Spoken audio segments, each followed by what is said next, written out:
लेकिन सुगंध किसको आती है? बाकी सबको आती है। आती है या नहीं?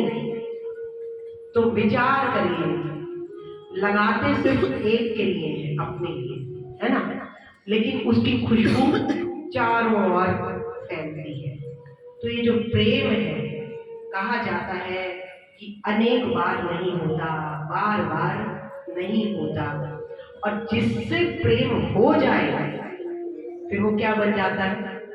वो भगवान स्वरूप ही हो जाता है हमारे लिए। उससे बढ़कर इस दुनिया में हमारे लिए कुछ होता ही नहीं है। आप किसी से भी प्रेम करें तो उसके प्रति आपका इतना अटूट विश्वास, क्योंकि संबंध स्थापित हो गया है या नहीं? कहा भी जाता है कि प्रेम गली अति साकरी, या में दोना हमारे। और कैसा होता है कि जब मैं हूं तो वो नहीं है, और जब वो है तो मैं नहीं, क्योंकि ये जो मैं वाली भावना है वो तो समाप्त हो जाती है। और हमें क्या होता है?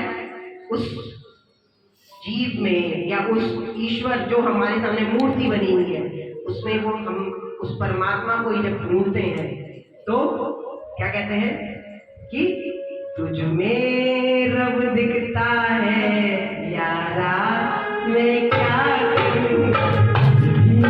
रब दिखता है यारा, मैं क्या करूं? सजरे सर झुकता है यारा, मैं क्या करूं?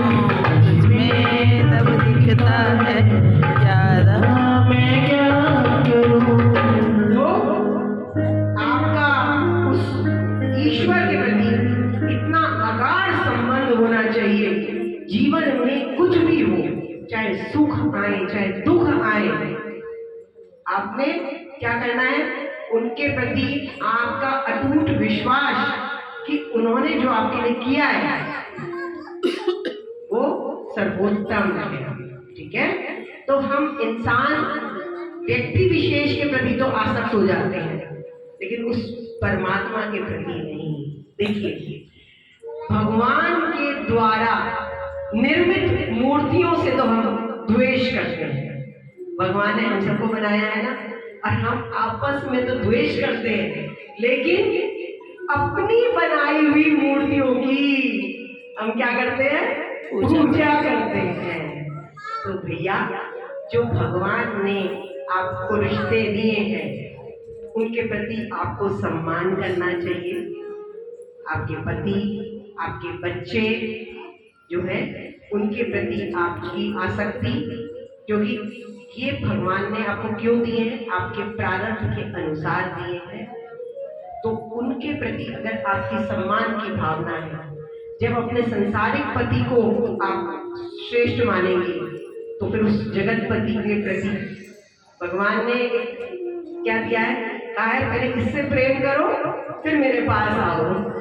तो हम क्या कहते हैं? जीवन में जो उत्तरदायित्व है उनको निभाइए, और उसके पश्चात जब सारे कार्य संपन्न हो जाएं आपके जीवन के, तब उस परमात्मा की ओर अग्रसर होइए।